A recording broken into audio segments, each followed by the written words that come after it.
Hello everyone, स्वागत है आपका मेरे YouTube channel RMPC Rajasthan maths प्रतियोगिता क्लासेज में।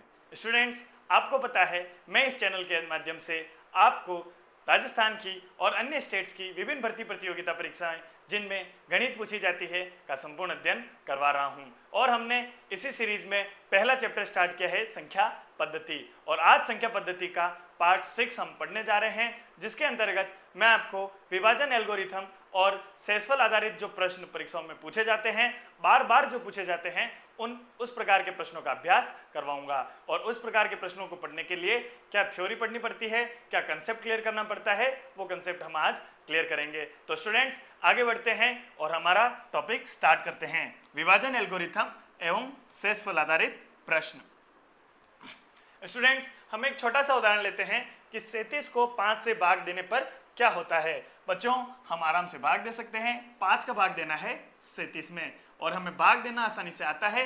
5 का भाग 37 में देते हैं 7 बार, 5 7 35। और स्टूडेंट्स, कितना बचता है?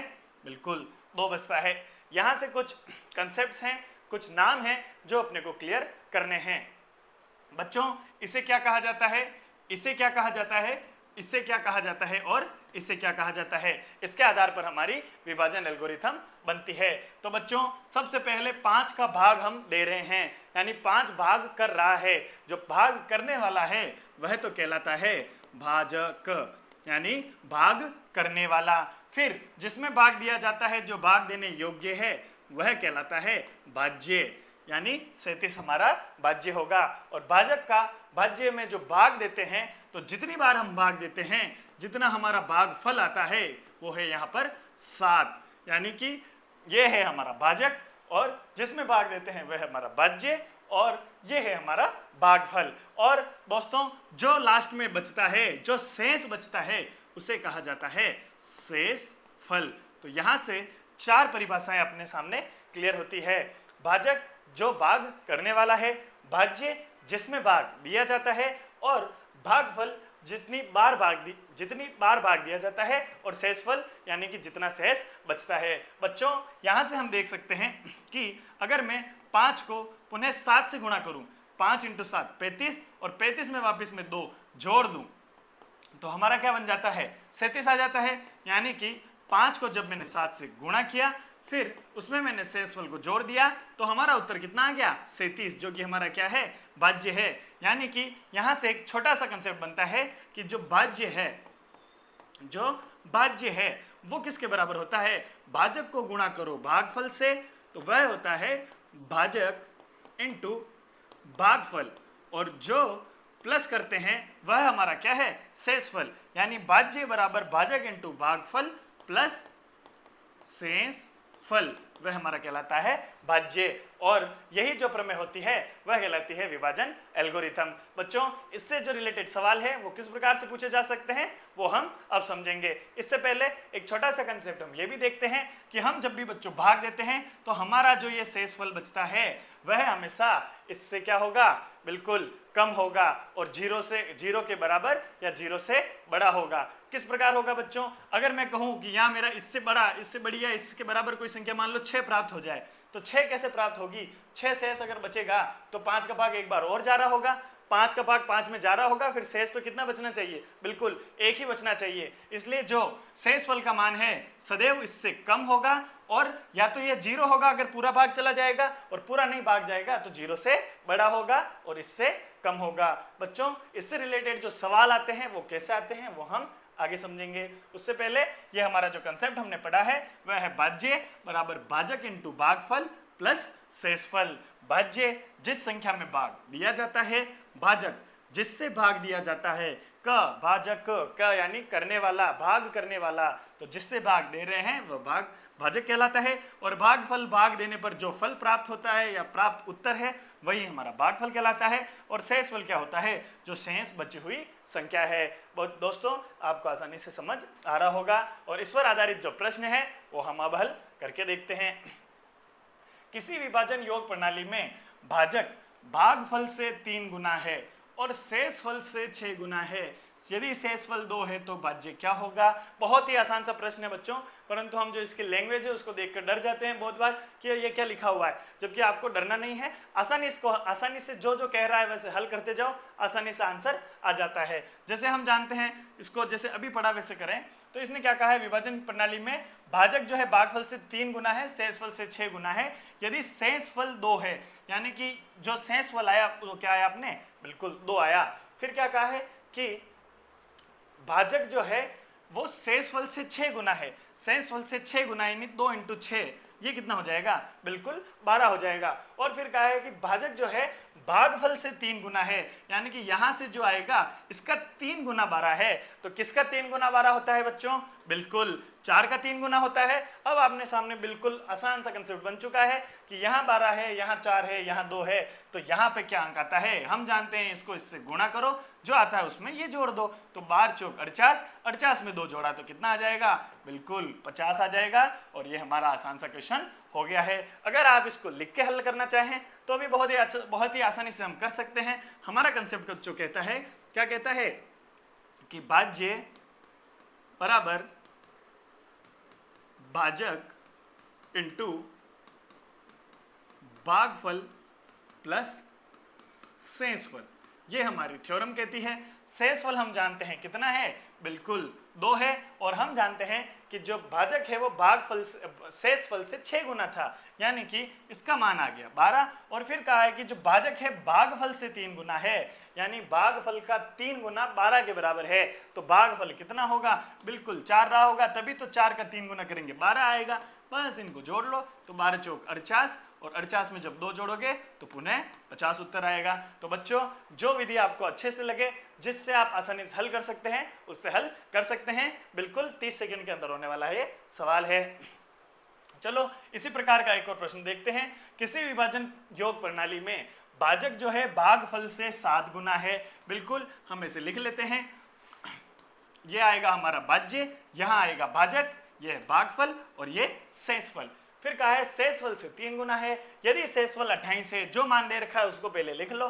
शेषफल तो है 28। फिर कहा है कि भाजक जो है वो शेषफल से 3 गुना है, यानी 28 का 3 गुना है। तो 28 को 3 से गुणा करेंगे, 3 8 24 के 4, हासिल का 2, 3 दूनी 6 और 2 8। तो बिल्कुल भाजक हो गया हमारा 84। और फिर आगे देखते हैं कि जो भाजक है वह भागफल से 7 गुना है, यानी कि यहाँ पे जो संख्या लिखेंगे, माना कि x है, इसका 7 गुना किसके बराबर है, भाजक के बराबर है। यानी कि अगर इसको मैं हल करना चाहूँ तो x × 7 बराबर 84। तो x का मान हो जाएगा 7, इधर गुणा हो रहा है, इधर जाएगा तो भाग में जाएगा। 7 से कटा एक बार, 1 रहा 14, 12। तो यानी कि जो भागफल होगा वह 12 होगा। देखिए 12 का 7 गुणा 84 होता है, 12 7 84। तो यानी भागफल का मान आया अपने बिल्कुल 12 आया। अब इसने पूछा है भाज्य क्या होगा। तो बच्चों बहुत ही छोटा सा कंसेप्ट है, हम जानते हैं इसको इससे गुणा करो, फिर जो आता है उसमें ये जोड़ दो। तो कितना आता है हम देखते हैं। 12 चौक 48 के 8, हासिल के 4, 12 8 96 और 4 यानी कि 100। और उसमें जोड़ना है अपने को 8 28 जो शेषफल है, और 28 में 8 जोड़ा तो 1000 बन गया 36। और यह है हमारा ऑप्शन नंबर ब। उम्मीद है बच्चों आसानी से आपको ये कंसेप्ट समझ में आया होगा। अब आगे बढ़ते हैं। घातों वाली संख्या के शेषफल याद करना। बच्चों ये वाला प्रश्न बार बार परीक्षाओं में पूछा जाता है। जब आपको कुछ एक संख्या के ऊपर घात लगा रखी होगी, फिर कहा होगा कि इस संख्या से इसमें भाग देने पर शेष कितना बचता है। बहुत ही आसान सा कंसेप्ट है, परंतु परीक्षाओं में अगर अपना इसका अभ्यास नहीं है तो ये वाले प्रश्न अपन गलत कर लेते हैं। परंतु आज के बाद हम ये प्रश्न गलत नहीं करेंगे। टाइप 1 भाजक से एक अधिक वाली संख्या किस प्रकार है हम देखते हैं। 197 की घात 130 को 196 से भाग देने पर शेषफल ज्ञात कीजिए। पहला टाइप हम पढ़ रहे हैं कि भाजक से एक अधिक संख्या। भाजक यानी जो भाग देता है, यानी कि जिस संख्या का हम भाग दे रहे हैं उससे जस्ट एक बड़ी यानी 196 से जस्ट बड़ी कौन सी होती है, 197। तब इसकी कुछ घात आती है, तब शेषफल कितना बचता है। बहुत ही आसान सा कंसेप्ट है। हम जानते हैं बच्चों कि 197 में अगर मैं 196 का भाग दूंगा तो एक बार जाएगा, और जो शेष बचेगा वो कितना बचेगा, बिल्कुल सिर्फ एक बचेगा। अब ये बहुत आसान सा कंसेप्ट है। अब इसमें क्या किया है, 197 की घात 130 कर दी है, तो इसको भी हम आसानी से देख सकते हैं कि जब 197 की घात 130 कर दो तो अब अगर उसमें 196 का भाग दो तो जो शेष बचेगा, पहले 197 में कितना शेष बच रहा था, 1। अब 1 की घात अगर वापस मैं 130 कर दूं तो 1 की घात कितनी भी करो, 1 को 1 से गुणा करना है, उत्तर कितना आएगा, बिल्कुल 1 ही आएगा। यानी कि अगर जस्ट एक बड़ी संख्या को हमने भाग दिया तो शेषफल 1 आया। अब इसकी घात कितनी भी लगा दो, 1 की घात कितनी भी करोगे, हमेशा उत्तर कितना आएगा, बिल्कुल 1 ही आएगा। 1 मिनट में देखते ही आंसर निकाल लेंगे। आगे बढ़ते हैं। फिर एक और क्वेश्चन आता है, 101 की घात 30 को 100 से भाग देने पर शेषफल ज्ञात कीजिए। बच्चों हम जानते हैं 101 में जब 100 का भाग देंगे तो शेष कितना बचता है, बिल्कुल 1 शेष बचता है। तो इसी प्रकार अगर मैं 101 की घात 30 कर दूं, 40 कर दूं, 50 कर दूं, 100 कर दूं, तो फिर अगर वापस 100 का भाग दूंगा तो हमें चूंकि पहले 101 में 1 शेष बच रहा था तो यहाँ पर 1 की घात भी 30 करेंगे तो उत्तर कितना आएगा, 1 ही आएगा। आपके लिए बहुत ही आसान सा कंसेप्ट है। अब बच्चों अब देखते हैं कि इस प्रकार यदि ये प्रश्न आ जाता है कि 12 की घात 13 प्लस 23 की घात 13 में 11 से भाग देने पर शेषफल क्या होगा। तो बच्चों पहले हम इसमें भाग देकर देखते हैं, फिर इसमें भाग देकर देखते हैं, फिर जो दोनों में शेषफल आएगा उन दोनों शेषफल को क्या कर देना है, बिल्कुल जोड़ देना है। तो हम देखते हैं कि 12 में जब 11 का भाग देते हैं तो शेषफल कितना बचता है, बिल्कुल 1 बचता है। अब यदि मैं इसकी घात 13 कर दूं तो मुझे 1 की घात भी 13 करनी होगी और 1 की घात 13 का मान सदैव 1 ही आता है।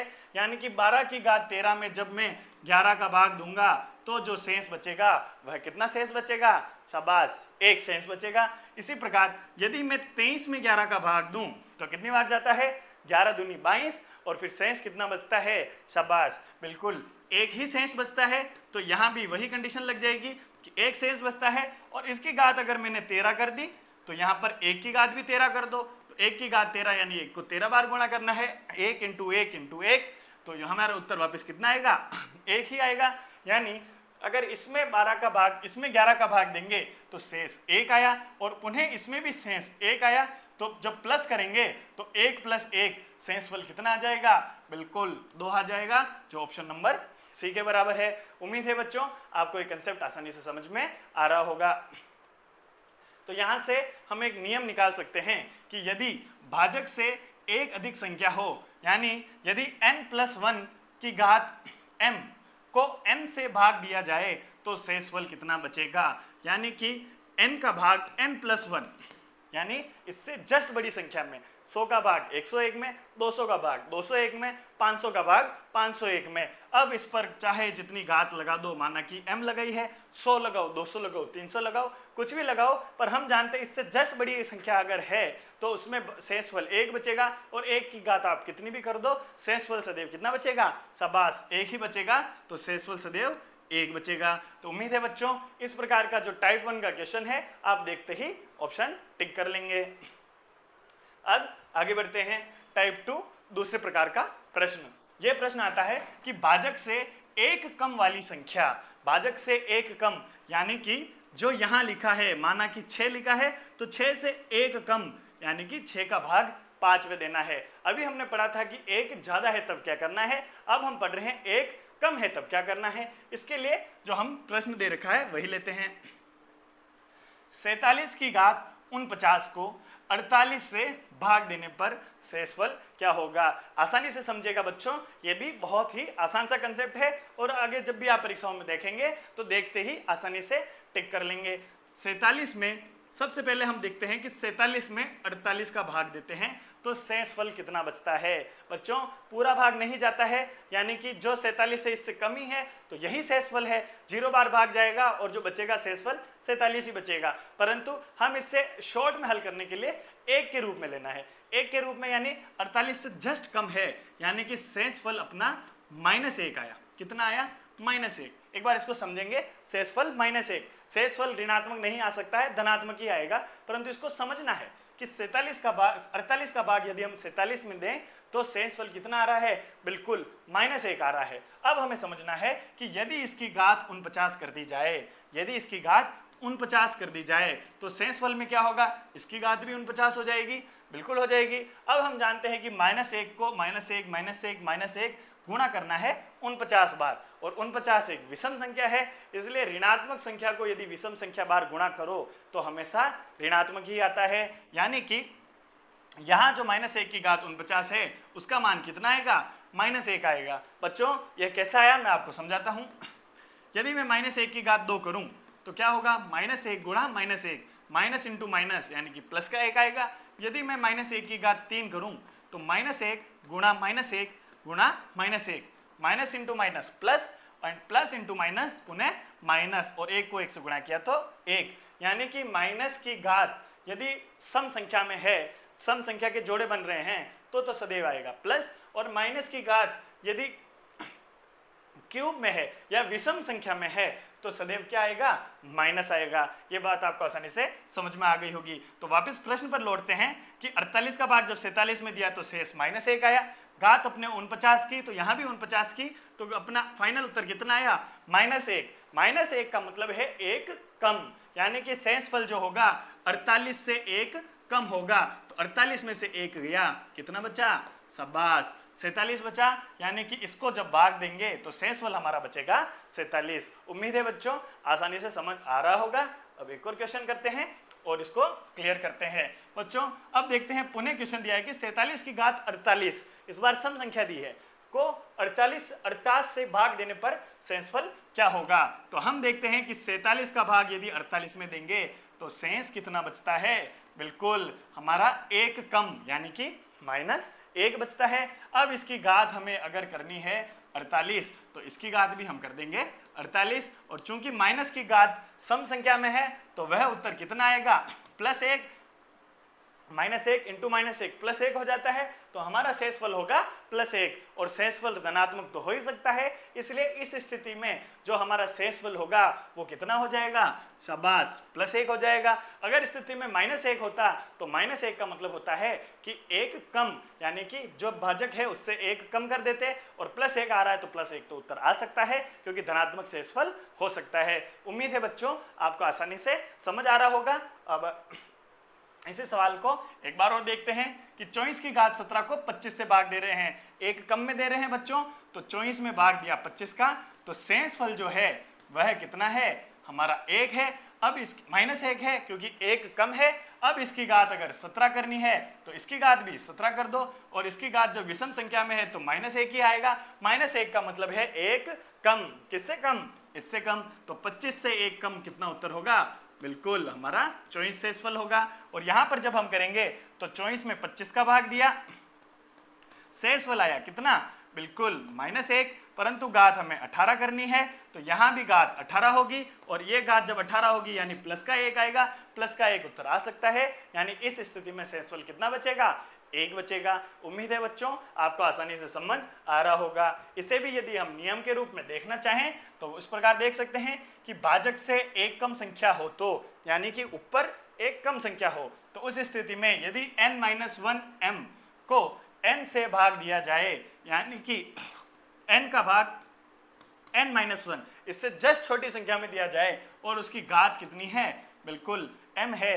यदि m सम हो तो -1 की घात प्लस हो जाएगी, तो शेषफल हमारा कितना बचेगा, बिल्कुल 1 बचेगा। यदि m विषम हो, यानी कि ये विषम में हो, तो -1 की घात पुनः माइनस में ही रहेगा, और माइनस में रहेगा यानी 1 कम होगा, और 1 कम होगा यानी शेषफल जो होगा वह क्या हो जाएगा, जो n है इससे 1 कम, यानी कि n-1। उम्मीद है बच्चों आपको आसानी से समझ में आ रहा होगा। अब देखते हैं टाइप 3, तीसरे प्रकार का प्रश्न, जो कि घात पर शेषफल के, घात और शेषफल के आधार पर पूछा जाता है। बच्चों वह प्रश्न क्या है, जब संख्या ना तो एक अधिक हो और ना ही एक कम, यानी कि इसमें गैप कम ज्यादा कुछ भी होता रहता है। बच्चों बहुत आसान सा कंसेप्ट है, इसको भी हम वापस 1 के आसपास ले आएंगे और इसको हल कर लेंगे। जैसे प्रश्नों के माध्यम से ही ये कंसेप्ट आसानी से क्लियर होते हैं। जैसे है 2 की घात 101 में 7 का भाग देने पर शेषफल क्या होगा, ना तो यहाँ एक कम है ना एक ज्यादा है। तो बच्चों हम यह समझते हैं, हम देखते हैं कि 2 की घात 1 का मान कितना होता है, बिल्कुल 2 होता है। 2 की घात 2 का मान कितना होता है, 4 होता है। 2 की घात 3 का मान कितना होता है, 8 होता है। भाग किसका देना है, 7 का। तो हम ऐसे कोई अंक पता करेंगे जो 7 के एक कम है या एक ज्यादा है, यानी आसपास चले जाएंगे तो वापस वही जो पहले वाले दो कंसेप्ट है उनको लगा सकते हैं। यानी कि हम जानते हैं कि 2 की घात 3 में जब 7 का भाग देंगे, यानी कि 8 में 7 का भाग देंगे तो शेष कितना आएगा? शाबाश, शेष कितना आएगा? 1 आएगा। फिर इस कंसेप्ट के पास पहुंच गए तो बस इसके ऐसे टुकड़े करने हैं कि वो 2 की घात 3 में बदल जाए। तो हमें देखना है कि 101 है 2 की घात, तो इसको 3 या 3 के गुणज के रूप में लिखना है, यानी 3 के टुकड़े करने हैं। तो 101 में 3 का भाग नहीं जाता है, क्योंकि हमने भाजकता के नियम पहले पढ़ चुके हैं कि यदि अंकों का योग करने पर 3 का भाग जाता है तो उस संख्या में भी 3 का भाग जाता है। तो यहाँ 1 और 1 2 नहीं जाता है, तो इससे पहले वाली संख्या 100 में भी नहीं जाता है और 99 में जाता है। 9 और 9 18, यानी कि 2 की घात 101 को हम लिख सकते हैं 2 की घात 99 इंटू 2 की घात 2। आधार समान हो और गुणा में हो तो घातांक जुड़ जाती है। 99 और 2 101 हो जाएगा। अब इसमें हमें भाग देना है किसका? बिल्कुल 7 का भाग देना है। तो जो शेष देखेंगे वो किस प्रकार देखेंगे? 2 की घात 99 को मैं लिख सकता हूं 2 की घात 3 की घात 33, 3 3 9, 3 3 9, और यहाँ है 2 की घात 2 और फिर 7 का भाग दिया। अब बच्चों हम जानते हैं कि 2 की घात में हम अगर 2 की घात 3 में 7 का भाग देंगे तो शेष कितना बचेगा? बिल्कुल 1 बचेगा, क्योंकि ये है 8 के बराबर। यानी कि यहाँ जो शेष बचा वो यहाँ तो बचा 1, और 1 की घात अगर 33 करोगे तो उत्तर कितना आएगा? बिल्कुल 1। और फिर गुणा हो रहा है, यानी 2 की घात 2, 2 की घात 2 यानी 2 दूनी 4, और 4 का भाग 4 में जब 7 का भाग दोगे तो शेष 4 ही बचना है, यानी कि हम 4 ही लिख देंगे। तो 1 गुणा 4 यानी कि उत्तर कितना आ जाएगा? 4। तो बहुत ही आसान सा कंसेप्ट था कि 2 की घात 101 में यदि 7 का भाग दिया जाए तो शेषफल कितना बचा? बिल्कुल 4 बचा। हमें ऐसी संख्या खोजनी है जो इससे 1 कम या 1 ज्यादा आ जाए और फिर हम इसको आसानी से हल कर पाएं। बच्चों अब देखते हैं 7 की घात 100 को 5 से भाग देने पर शेषफल क्या होगा? बहुत ही आसान सा कंसेप्ट है। 7 की घात 1 7 के बराबर है, 5 से 1 कम ज्यादा नहीं है। 7 की घात 2 49 हो गया। बच्चों 5 का भाग जब 49 में दोगे, यानी कि 5 दाई 50, 50 से जस्ट 1 कम है, यानी कि -1 वाला कंसेप्ट यहाँ पर लगा सकते हैं। तो बस इसके टुकड़े कर लो। बच्चों हम जानते हैं कि 7 की घात 2 में यदि अगर मैं 5 का भाग दूं तो शेष कितना आएगा?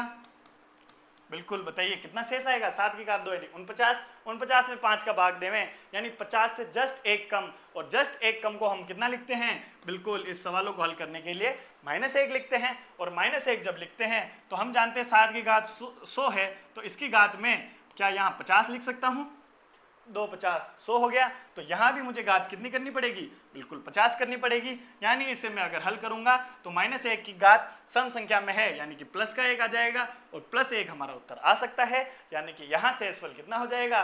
बिल्कुल 1 हो जाएगा। बहुत ही आसान सा सवाल है। अगर आपकी प्रैक्टिस अच्छे से होती जाती है तो इस प्रकार के सवालों को हल करने में ज़्यादा से ज़्यादा 10 से 15 सेकंड लगते हैं, इससे ज़्यादा समय नहीं लगता है और सवाल में पूरी परीक्षा में एक सवाल बिल्कुल सही हो जाता है।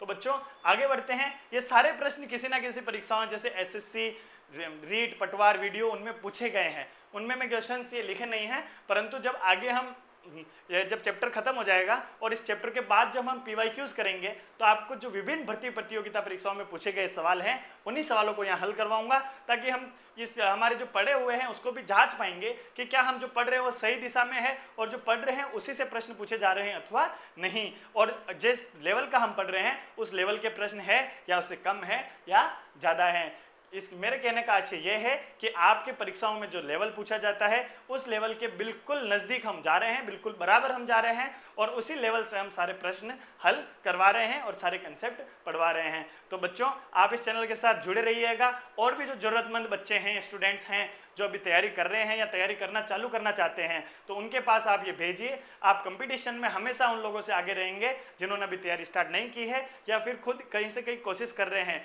एक बार अगर आपको कंटेंट अच्छा मिल जाता है तो आप तैयारी में कितने ही लोगों से आगे निकल जाते हैं। तो हमारा उद्देश्य है कि आपके पास बहुत अच्छे से अच्छा और पूरे से पूरा कंटेंट पहुंचे। इसके अलावा आपको बहुत कम जरूरत पड़े कि आप कहीं और देखें। इसके अलावा यदि आप टेस्ट सीरीज और ज्वाइन करेंगे तो आपकी तैयारी संपूर्ण हो जाती है, 100% हो जाती है, क्योंकि मैंने जितना कंटेंट हो सकता है सारा एक चैप्टर का वो सारी 3-4 गाइड से मिला करके और सारा जो क्वेश्चन से PYQs सबसे मिला करके आपका कंटेंट तैयार किया है। तो इसके लिए आपको कंटेंट को अच्छे से देखना है, बार बार अभ्यास करना है और इसी प्रकार के प्रश्नों को हल करते रहना है ताकि आप अपने जो कंपटीशन में सीट है वो फिक्स कर सकें। अब एक सवाल करते हैं, 3 की घात 98 को 5 से भाग देने पर शेषफल कितना बचता है। रीड लेवल 1 2015 का सवाल है बच्चों, पर आसानी से हम इसको हल कर सकते हैं। 3 की घात 1 करेंगे तो 3 ही होता है, 3 की घात 2 करेंगे तो 9 होता है। बच्चों क्या 9 5 में एक कम या एक ज्यादा के पास पहुंच गया है? बिल्कुल पहुंच गया है। 5 का भाग जब 9 में देंगे